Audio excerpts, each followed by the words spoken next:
Bonjour à toutes et à tous dans cette nouvelle séance. Nous allons toujours continuer avec nos chapitres concernant la matière de marketing de base pour le semestre 3. Et cette séance-là, nous allons la consacrer au troisième chapitre qui va traiter le comportement des consommateurs.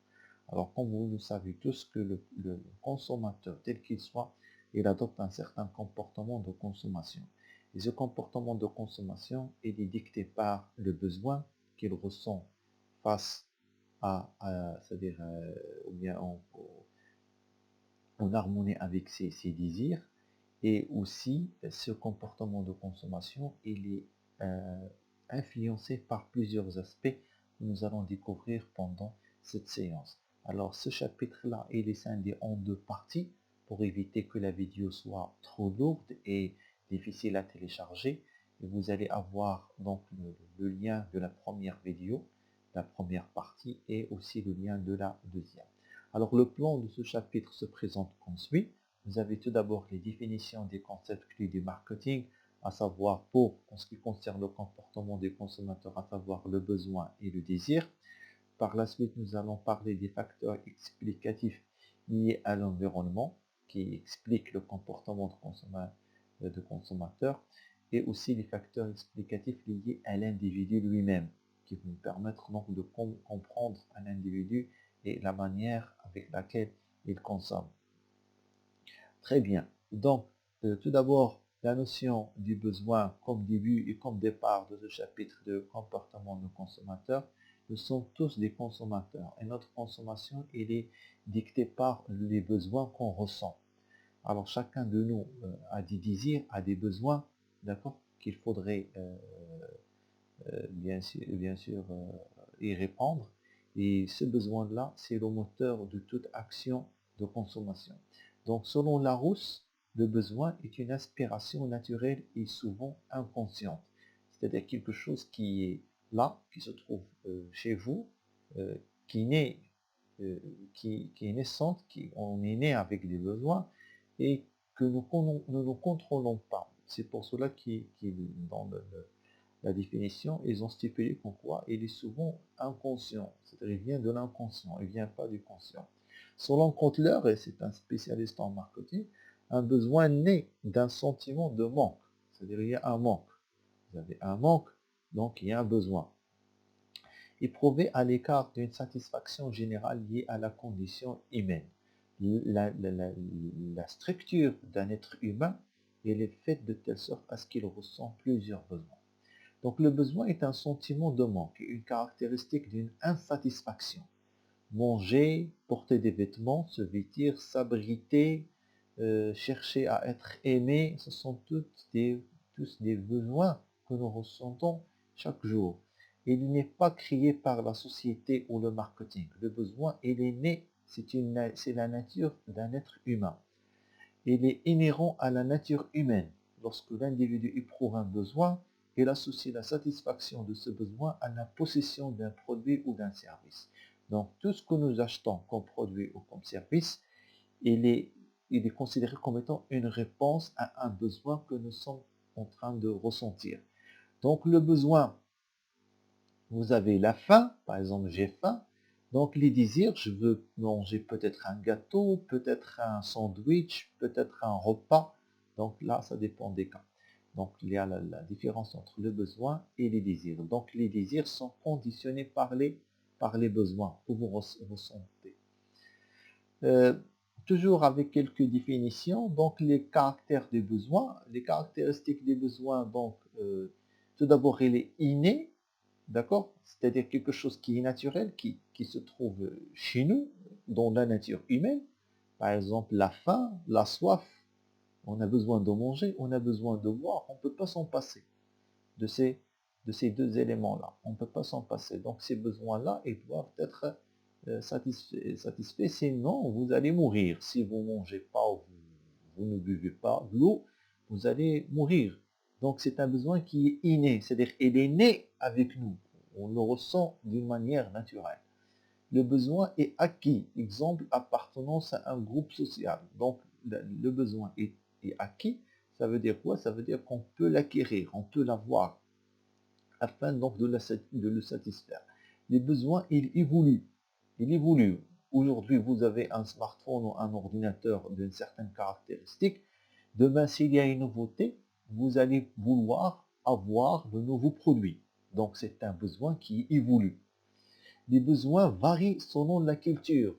Par exemple, nous consommons du pain. Les Asiatiques ne consomment pas le pain, ils consomment le riz. Vous voyez, donc c'est le même besoin pour manger, mais ce produit qui est le pain, il n'est pas consommé largement comme chez nous dans la culture asiatique, à titre d'exemple. Donc les besoins existent. Le marketing doit comprendre ces besoins et les satisfaire. Donc le marketeur, celui qui fait du marketing, il doit détecter les besoins chez les consommateurs, essayer de les satisfaire, de satisfaire ces besoins-là en créant à ce consommateur des biens ou des services et les mettre à sa disposition dans le marché afin qu'ils soient bien sûr achetés. La classification des besoins. Alors pour les besoins, vous avez deux types. Vous avez les besoins physiologiques et les besoins psychologiques. Les besoins physiologiques, ce sont les besoins qui sont biologiques, innés, naturels ou physiques, nécessaires à un bon fonctionnement de notre corps. Par exemple, manger, faire du sport, dormir, et ainsi de suite. Ce sont des besoins physiologiques. Par contre, les besoins psychologiques, ce sont des besoins qui sont nécessaires au bon équilibre mental de l'individu. Par exemple, sortir, faire une balade, écouter de la musique, lire, apprendre, et ainsi de suite. Ce sont des besoins qui sont physiologiques. Donc l'être humain dispose de deux types de besoins. Les besoins physiologiques qui sont liés au corps et les besoins physiologiques qui sont liés à l'esprit et à l'état mental. Les besoins sont de différents types. Un scientifique, il a essayé de les classer. Ce scientifique, il s'appelle Abraham Maslow. Et Abraham Maslow, il a classé l'ensemble des besoins dans ce qu'on appelle la pyramide de la hiérarchie des besoins. On appelle aussi la pyramide d'Abraham Maslow.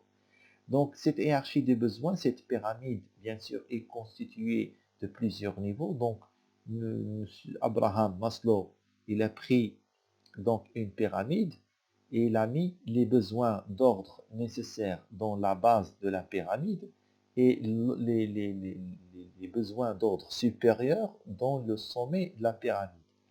Alors, les besoins, ils sont d'ordre de 5 besoins qui se trouvent dans la pyramide qui figure dans la diapositive devant vous. Et vous avez la base là où il y a des besoins physiologiques et des besoins liés à la sécurité. C'est ce qu'on appelle des besoins fondamentaux. Sans ça, il est difficile de vivre. Par la suite, à partir du troisième, quatrième, c'est à partir du troisième et au-delà du troisième besoin, on parle des besoins de croissance personnelle, c'est-à-dire les besoins qui vont vous permettre c'est-à-dire d'évoluer dans votre environnement. Alors, les besoins qui se trouvent dans la base de la pyramide sont essentiels à la vie.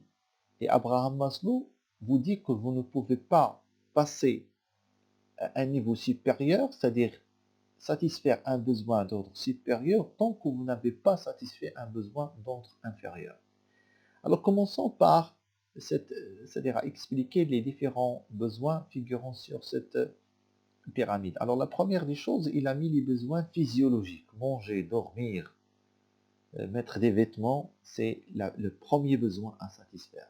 Une fois que vous avez satisfait les besoins physiologiques, vous passez aux besoins liés à la sécurité. On a tous besoin de se sentir en sécurité. Là, par exemple, chez nous, là, chez vous, dans votre maison, ou bien si vous êtes avec vos proches et tout, vous sentez c'est-à-dire en sécurité. Si on ne se sent pas en sécurité, par exemple dans des pays là où il y a la guerre, il est difficile de satisfaire les besoins d'ordre supérieur tant que vous n'avez pas satisfait les besoins d'ordre inférieur qui est la sécurité. Par exemple, je ne peux pas partir étudier alors que nous sommes en guerre. Je ne me sens pas en sécurité. Peut-être que je vais sortir et je vais être tué par, c'est-à-dire un bombardement, quelque chose de ce genre. Donc, le besoin lié à la sécurité, il est le deuxième besoin nécessaire et primordial pour tout individu. Par la suite, une fois que vous avez satisfait les besoins de sécurité, vous passez au troisième niveau, un niveau supérieur, qui est les besoins liés à l'appartenance et à l'amour. L'individu tel qu'il a été créé par Dieu n'est pas censé vivre tout seul. On a besoin d'être entouré par des gens qui nous aiment. L'échange social, l'appartenance à une famille, il est primordial. C'est pour cela que les orphelins, par exemple, souffrent, parce qu'ils n'ont pas de père, bien de maman, ou bien les deux n'ont pas de parents en général, et ils n'ont pas satisfait ce besoin d'appartenance et d'amour. Donc ce besoin d'appartenance et amour et les besoins et les pardon importants pour notre équilibre psychologique. Donc une fois que vous êtes bien entouré et vous avez des gens qui vous aiment, surtout votre famille, vous passez au besoin supérieur. Donc le besoin lié à l'estime de soi. L'estime de soi, être respecté, être écouté, d'accord? Avoir un certain poids. Donc, les besoins liés à l'estime de soi. Donc, une fois que vous avez cette estime en soi, vous gagnez de confiance en vous, d'accord? Et une fois que vous avez fait ceci, vous passez au cinquième et au dernier besoin à satisfaire, c'est le besoin lié à l'actualisation du soi ou bien à la réalisation de ses ambitions. Par exemple, avoir une voiture, une maison, construire une famille, etc. C'est ce qu'on appelle les besoins d'ordre supérieur. Donc voici comment Abraham Maslow avait classé ces types de besoins selon dans cette pyramide qu'on appelle la hiérarchie des besoins, la pyramide hiérarchie des besoins d'Abraham Maslow. Et la condition ou la règle de ces besoins-là, c'est que pour cette pyramide, c'est qu'en fait, on ne pouvait pas passer à un niveau supérieur tant que vous n'avez pas satisfait un besoin d'ordre inférieur. Il y a une autre théorie qui avait parlé de ces besoins, c'est ce qu'on appelle la théorie de Schlotz, qui a parlé de, ou bien qui a créé une théorie qui s'appelle FIRO. Alors, la théorie de FIRO, ce qu'on appelle Fundamental Interpersonal Relationship Orientation, d'accord? Schlotz, il a cherché à identifier les besoins qui amènent les humains à entrer en relation avec les autres. Qu'est-ce qui vous pousse à rentrer en relation avec les autres? Donc, il distingue trois genres dans sa théorie de Firo. Les besoins d'inclusion, de contrôle et d'affection. Alors, chacun de ces types de besoins existerait chez chaque personne. Chacun d'entre nous, il a ces besoins-là, d'inclusion, de contrôle et d'affection. Mais l'importance relative de chacun serait différente d'un individu à l'autre. Donc, l'importance que vous donnez à ces besoins-là, il diffère d'une personne à une autre. C'est ce qui permet de définir des groupes de personnes en fonction du type de besoin qu'ils cherchent principalement à satisfaire dans leur relation. Alors, la théorie de Firou de Schlotz permet donc d'avoir les trois types de besoins qu'il avait mis. Le premier, c'est celui d'inclusion, reconnaissance par les autres. On a tous besoin d'être reconnus par les autres. On ne peut pas vivre comme étant ignoré, marginalisé, c'est pas possible. Le besoin de contrôle, c'est la responsabilité, recherche de pouvoir, et ainsi de suite. Donc on a besoin de rechercher du pouvoir, à avoir un certain pouvoir sur quelqu'un ou quelque chose, d'accord? À être responsable sur quelqu'un ou quelque chose. Et vous avez les besoins d'affection, degré d'affection dans une relation sociale, c'est-à-dire le fait d'être aimé, d'être admiré, d'être accepté dans son entourage. Voilà quelques aspects de la psychologie humaine, parce qu'en fait, le comportement de consommateur est lié à la psychologie plus qu'autre chose. En ce qui concerne maintenant le comportement d'achat de ce consommateur, donc par définition, le comportement d'achat du consommateur est l'ensemble des actes directement liés à la décision d'achat de produits ou de services. Il prend en considération les facteurs qui influencent la décision d'achat et le déclenchement. Alors c'est un processus qui est en fait un ensemble d'actes qui rentrent dans un processus de décision, d'accord, et qui prend en considération les facteurs qui influencent la décision d'achat du consommateur. Parce que notre décision d'achat, elle est déclenchée par un stimulus, par quelque chose qui va déclencher ce processus d'achat, soit un besoin, soit une publicité, soit quelque chose comme ça. Donc le fait de prendre cette décision, vous passez par plusieurs actes. Vous avez fait des actes. Vous faites des actes, donc c'est l'ensemble des actes directement liés à la décision d'achat, d'accord? Et qui prend en considération bien sûr les facteurs qui vont influencer l'individu à acheter un produit ou un service. D'accord, quelles sont les situations d'achat ou bien les types d'achat?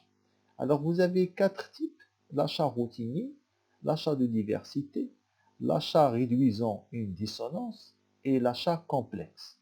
Alors ça veut dire quoi l'achat routinier? L'achat routinier, c'est l'achat que vous faites tout le temps. Vous achetez des biscuits, bonbons, du lait, du pain, c'est pas, peut-être des chocolats, des choses que vous consommez chaque jour, des jus, des limonades, etc. Tout ce que nous consommons chaque jour, on l'achète chaque jour, c'est ce qu'on appelle l'achat routinier. En ce qui concerne l'achat de diversité, donc il se caractérise par un faible degré d'implication des consommateurs et par de nombreuses différences perçues entre marques. Dans cette situation, le consommateur a tendance à changer fréquemment de marque. L'achat de diversité, parfois, bon, aujourd'hui j'ai acheté peut-être une marque de café X, après une semaine je vais acheter une autre marque de café Y. Je suis complètement indifférent par rapport aux marques, par rapport c'est-à-dire aux marques des produits et des services. Moi, ce qui m'intéresse, c'est plutôt le produit en lui-même. Je m'en fous par rapport aux marques, etc., aux choix. Donc les cafés, les jus, les fromages et tout ce qu'on achète, on prend et puis c'est tout. On ne se casse pas la tête avec la marque X ou Y, etc. Ce qu'on appelle l'achat de diversité. Par la suite, vous avez ce qu'on appelle l'achat réduisant une dissonance. Donc c'est un achat où un consommateur impliqué perçoit peu de différence entre les marques. Il est sensible au prix de vente et à la disponibilité. Donc on cherche un produit selon le prix de vente et la disponibilité. J'achète le plus disponible et le moins cher.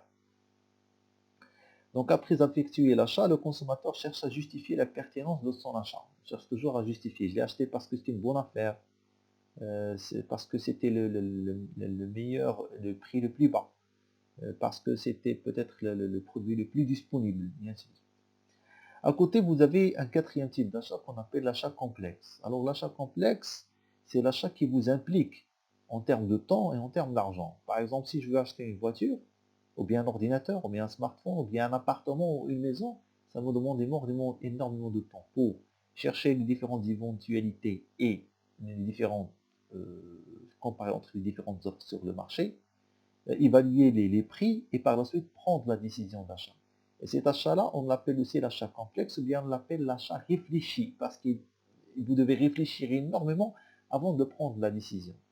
Vous n'achetez pas un smartphone chaque jour. Non, pour acheter le smartphone ou l'ordinateur, il faut réfléchir et faire le tour du marché, évaluer entre les différentes qualités, les différentes marques existantes, les différents prix, comparer entre les prix et votre pouvoir d'achat. Est-ce que vous avez les moyens, vous n'avez pas les moyens, qu'est-ce que vous pouvez acheter, qu'est-ce que vous ne pouvez pas acheter, quelles sont les caractéristiques que vous pouvez vous offrir, et ainsi de suite. Et par la suite, vous passez à l'acte d'achat après une longue période de réflexion et de comparaison entre les différentes offres. C'est pour cela qu'on appelle l'achat complexe ou bien l'achat réfléchi. Donc voici un ensemble donc, des modèles des situations d'achat et c'est-à-dire un modèle de comparaison entre les différentes donc, catégories d'achat. Donc vous avez l'achat routinier, l'achat réfléchi et l'achat spécialisé. Alors, des exemples, par exemple l'achat courant, vous avez l'alimentation, tout ce que nous achetons, le fromage, du beurre, de la confiture, et ainsi de suite, le pain, le lait, le thé, tout ce que nous consommons quotidiennement. Le temps qui est consacré à cet achat, elle est très faible. Très faible. Pourquoi? Parce que vous allez partir chez le détaillant, vous allez prendre le produit, ou bien lui demander de vous donner le produit, vous payez et vous quittez. Vous n'allez pas vraiment trop réfléchir pour le choix d'un produit par rapport à un autre. La fréquence d'achat, elle est forte parce que c'est un achat routinier courant. Vous achetez chaque jour. J'achète chaque jour du pain. Donc la fréquence d'achat, elle est forte. La prise en considération du prix dans le processus d'achat, elle est faible. Je ne vais pas vraiment me casser la tête à faire le choix par rapport au prix, parce que c'est des choses que j'achète chaque jour. Le rôle de la paie élevé, c'est ce qu'on appelle les publicités sur les lieux de vente. Et le rôle du distributeur, et le rôle du distributeur. Alors, pour tout d'abord, le rôle de la publicité sur le lieu de vente, elle est très forte. Si vous allez à Marjan, à titre d'exemple, pour acheter, par exemple, faire des courses et vous voulez prendre du fromage, si vous trouvez qu'il y a un stand, là on vous dit voilà, il y a une promotion par rapport à une marque, vous allez la prendre directement. Ce stand que vous trouvez près du rayon, c'est ce qu'on appelle la publicité sur le lieu de vente. Parce que ces gens-là, ils sont là où ils sont, pour vous convaincre à acheter. Donc ils font de la publicité, ils essayent de vous convaincre. Donc automatiquement, ils peuvent vous faire changer d'avis pour acheter une marque Y au détriment d'une marque X. Donc l'influence ou bien le rôle de la publicité sur les lieux de vente en ce qui concerne l'achat courant, elle est très forte. Par contre, le rôle du distributeur, c'est-à-dire la distribution, elle est faible. D'accord? Elle est faible. Le rôle, il est faible. Le type de bien, là, c'est un bien banal. Lorsque vous dites un biscuit, ou bien du thé, ou bien du café, ou bien lorsque vous dites du pain, ou du beurre, ou du fromage, c'est un bien qui est banal. C'est quelque chose que nous consommons quotidiennement.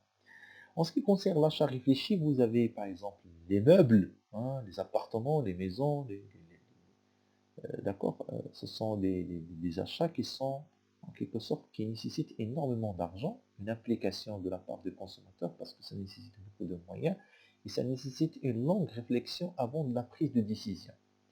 Alors le temps consacré pour cet achat, il est élevé. La fréquence d'achat, elle est faible parce que j'achète pas un smartphone chaque jour, un ordinateur chaque jour, c'est pas possible. Le prix, la considération du prix dans la décision d'achat, elle est élevée parce que ça va, je vais payer vraiment une grande somme d'argent, donc je dois vraiment faire attention au prix. Le rôle de la publicité sur le lieu de vente, il est moyenne, on ne peut pas dire qu'il n'influence pas ou qu'il n'influence beaucoup. Donc son influence, elle est moyenne. Et le rôle du distributeur est très élevé. Pourquoi? Parce qu'en fait, si je veux acheter, par exemple, une voiture, ici à Agadir, par exemple, peut-être que la marque de la voiture, le concessionnaire n'est pas présent sur Agadir. Donc, je vais me contenter de ce qui se trouve sur le marché. Pourquoi? Parce que le réseau de distribution de cette marque, peut-être, n'arrive pas jusqu'à Agadir. C'est un exemple. Donc, le rôle de distributeur joue un rôle primordial qui est pris en considération en ce qui concerne l'achat réfléchi par les consommateurs. Le type de bien, c'est ce qu'on appelle un bien anormal. Alors un bien anormal est un bien dont l'achat et la consommation sont exceptionnels. Par exemple, les biens de luxe et les biens d'équipement. Donc l'achat est exceptionnel. C'est quelque chose que vous ne faites pas chaque jour. À côté, vous avez l'achat spécialisé. Normalement, lorsque vous achetez des biens qui sont spécifiques, comme par exemple s'ils ont mis automobile à titre d'exemple, donc le temps consacré est très élevé. La fréquence d'achat elle est faible, le prix la prise en considération du prix donc il est très élevé. Le rôle de la publicité sur le lieu de vente il est faible parce que vous ne pouvez pas vous convaincre facilement, hein. Le rôle du distributeur il est très élevé parce que vous cherchez ce qui est disponible bien sûr. Et les types de biens ce sont des biens qui sont plutôt spécifiques, d'accord, des biens qui sont spécifiques. Donc voici donc en ce qui concerne les définitions du comportement de l'achat, du bien, d'accord, et les types d'achat. Alors, on va s'arrêter là pour ce qui concerne cette première partie de ce chapitre-là, et nous allons continuer par la deuxième partie qui va traiter des facteurs qui influencent la décision d'achat des consommateurs. Merci.